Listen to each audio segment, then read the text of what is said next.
किरीट सोमैया ने उद्धव ठाकरे की आलोचना। बीजेपी नेता किरीट सोमैया धुले शहर में बीजेपी के कार्यालय पहुंचे। इस बार उन्होंने पदाधिकारियों से बातचीत की और पार्टी के काम के बारे में जाना। और इस बार किरीट सोमैया ने उद्धव ठाकरे की आलोचना की और अपनी प्रतिक्रिया व्यक्त की। उद्धव ठाकरे की सेना क्या करेगी? मुंबई नगर निगम चुनाव के बाद अस्तित्व में नहीं है। महाराष्ट्र का विकास और विस्तार ही हमारे सामने एकमात्र लक्ष्य है। कैबिनेट विस्तार उस दिशा में उठाया गया एक छोटा सा कदम है। देवेंद्र फडणवीस को एहसास हुआ है कि महाराष्ट्र में विकास के मामले में अगले 3 वर्षों में महाराष्ट्र देश का नंबर 1 सबसे विकसित राज्य होगा। पिछले 5 वर्षों से चाहे वे नरेंद्र मोदी हो, चाहे वे देवेंद्र फडणवीस हो या वह मैं और हमारे कार्यकर्ता हूं, हमने जो धर्म युद्ध बुलाया है वो सफल रहा है। एक तरफ लव जिहाद, जमीन जिहाद और अब वोट जिहाद चल रहा है। 2050 तक मुंबई में सिर्फ 54% हिंदू होंगे। साथ ही किरीट सोमैया ने अपनी प्रतिक्रिया व्यक्त करते हुए कहा है कि यह एक है तो सेफ है की ही जीत है। किरीट सोमैया ने कल दादर के हनुमान मंदिर में हुई घटना पर अपनी प्रतिक्रिया जाहिर करते हुए कहा कि उद्धव ठाकरे के गुंडे जो करते हैं उसे राडा नहीं करते। यही भाषा सिर्फ उद्धव ठाकरे और संजय राउत को पसंद है। हनुमान चालीसा कहने वालों को जेल भेजने का क्या अधिकार है उद्धव ठाकरे के बेटे को? मेरे रहते हुए मुझे मारने के लिए कार में आग लगाने की कोशिश करने वाले उद्धव ठाकरे को अब राम की याद क्यों आई? किरीट सोमैया ने प्रतिक्रिया व्यक्त करते हुए कहा है कि मुंबई नगर निगम चुनाव के बाद उद्धव ठाकरे की सेना का अस्तित्व नहीं रहेगा। विस्तार होतो आहे, काय म्हणाल साहेब? आमचा समोर महाराष्ट्राचा विकास आणि विस्तार करण्याचं ध्येय आहे. मंत्रिमंडळ विस्तार तो एक छोटासा त्या दिशेने एक पाऊल आहे. पण महाराष्ट्रात आता अशा पद्धतीची विकास योजना देवेंद्र फडणवीस मुख्यमंत्री यांनी आकलन केलं आहे की 3 वर्षात महाराष्ट्र देशातला 1 नंबरचा प्रगतिशील राज्य असणार. विशेष करून एका बाजून लाडक्या बहिणीची काळजी घेणं, तरुण त्यांना अप्रेंटिसशिप ट्रेनिंग आणि गरज पडली तर बेरोजगार भत्ता आणि शेतकरी हे आमचं लक्ष आहे. गेल्या अनेक वर्षांपासून आणि अनेक दिवसांपासून आपण सातत्याने विरोधकांवर आरोप करत आहात. आपली भूमिका देखील खूप मोठी आहे या सत्तेमागे येण्यामागचे. याकडे आपण कसे बघता? कारण आता सत्ता बहुमताने आलेली 233च्या वरती भाजपच्या देखील जागा आहे. तुमच्यासाठी काही स्थान वगैरे यासाठी? इतका आनंद होतोय की जे गेले 5 वर्ष धर्मयुद्ध नरेंद्र मोदीजीच्या नेतृत्वात देवेंद्र फडणवीस असो, किरीट सोमैया असो, आता भाजपच्या हजारो कार्यकर्त्यांनी धर्मयुद्ध पुकारलं होतं, त्यात आता महाराष्ट्राचा जनतेचा विजय झाला आहे. एक टप्पा संपला, पण आमचा पुढे आता दुसरा टप्पा आहे जो या निवडणुकीच्या दृष्टीने लक्षात आलं की ज्या पद्धतीने वोट जिहाद, एका बाजूला लँड जिहाद, लव जिहाद आणि वोट जिहाद, हे मुंबईत 2050 मध्ये 54% हिंदू नसेल तर मला आता ह्या विषयावर अधिक लक्ष मी देणार आहे की छत्रपती शिवरायांचा महाराष्ट्रात असं होऊ नये. आता जे मालेगावला मी गेले काही दिवस महिनाभर लक्ष देतोय, तर मालेगावचा जो वोट जिहादचा पैसा घोटाळा मी जो काढला, आचारसंहिता सुरू असताना ऑक्टोबर 2024 मधल्या फक्त 20 दिवसात 1000 कोटी दुबई कनेक्शन निघाला. 100 कोटी रुपये त्यातले मालेगाव मध्ये वोट जिहादचा प्रचार करणारा मौलाना, उलेमा, मौलवी त्या संस्थांना वाटप करण्यात आले. हे तर भाजपचा विजय नाही आहे.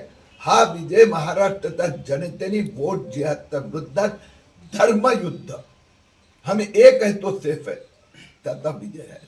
म्हणून जो हा वोट जिहादसाठी पैसाला आता 1000 कोटीचा घोटाळा, सिराज मोहम्मद असो, मोहम्मद भगड असो, त्याच्यासोबत 12 आणि तपास यंत्रणेने सांगितले ही एक चेन आहे.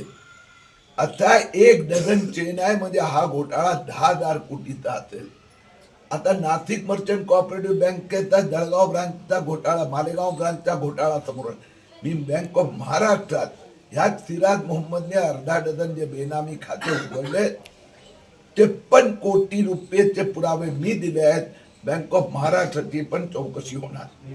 दादरच्या इथे काल एक राडा झाला मंदिरावरून, त्याकडे आपण कसे बघतात? संजय राऊतची भाषा बोलू नये आपण. हनुमानजी भक्त तिथे जर रामाचा हनुमानचं दर्शन करायला जातात, त्यात उद्धव ठाकरेचे गँगस्टर गुंड येतात, त्याला राडा नाही म्हणत हो. देवाच्या मंदिरात राडा शब्द ते उद्धव ठाकरे आणि संजय राऊतला ही भाषा. आणि उद्धव ठाकरे आणि त्याचा पोराला काय अधिकार हो? ज्याने हनुमान चालीसा म्हणणाऱ्याला जेलमध्ये टाकलं. आणि तिथे मी गेलो होतो तर मला मारण्यासाठी त्यांनी गाडी पेटवण्याचा प्रयत्न केला. त्या उद्धव ठाकरेला आता राम आता का आठवलं?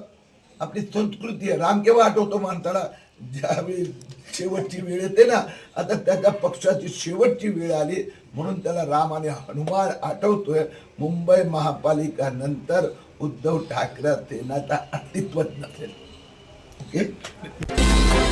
फांसी लेकर पुलिस अफसर ने की अपनी जीवन लीला समाप्त। पालघर जिले के अरनाला पुलिस स्टेशन के कार्यरत उप निरीक्षक रतिकांत सुभाष भद्र शेट्टी उम्र 35 वर्ष ने बोलीज स्थित अपने आवास पर फांसी लगाकर आत्महत्या कर ली। कारण अभी भी स्पष्ट नहीं है। पुलिस विभाग में ये कोई पहली आत्महत्या नहीं, न जाने कितने पुलिस के जवानों ने आत्महत्या की है। आजकल पुलिस के काम पर दबाव ज़्यादा रहता है और परिवार को टाइम ना दे पाने के कारण भी आत्महत्याएं होती हैं और उनके शव को पोस्टमार्टम के लिए उनके गांव भेज दिया गया है और आगे की जांच की जा रही है। स्थानीय बुलिज पुलिस द्वारा संचालित। कांग्रेस उद्धव ठाकरे के बीच क्या दूरियां बढ़ रही हैं? ये सवाल इसलिए क्योंकि उद्धव ठाकरे के सुर बदलते नजर आ रहे हैं। महाराष्ट्र के मुख्यमंत्री और बीजेपी नेता देवेंद्र फडणवीस से मुलाकात के तुरंत बाद ही उद्धव ठाकरे ने राहुल गांधी को नसीहत दे डाली। साफ कहा कि अब उन्हें वीर सावरकर को लेकर रोना बंद करना चाहिए। राहुल गांधी वीर सावरकर को लेकर काफी आक्रामक रहे हैं और उन्हें देशद्रोही तक बता चुके हैं। 2 दिन पहले ही लोकसभा में संविधान पर बहस के दौरान राहुल गांधी ने विनायक दामोदर सावरकर यानी कि वीर सावरकर के लेख का हवाला देकर कई आरोप लगाए। कहा, सावरकर ने एक लेख लिखा है जिसमें वे कहते हैं कि भारतीय संविधान की सबसे खराब चीज़ ये है कि इसमें कुछ भी भारतीय नहीं है। वेदों के बाद मनुस्मृति वो ग्रंथ है जो हमारे हिंदू राष्ट्र के लिए सबसे पूजनीय है और ये प्राचीन समय से हमारी संस्कृति, रीति रिवाज, विचार और व्यवहार का आधार बना हुआ है।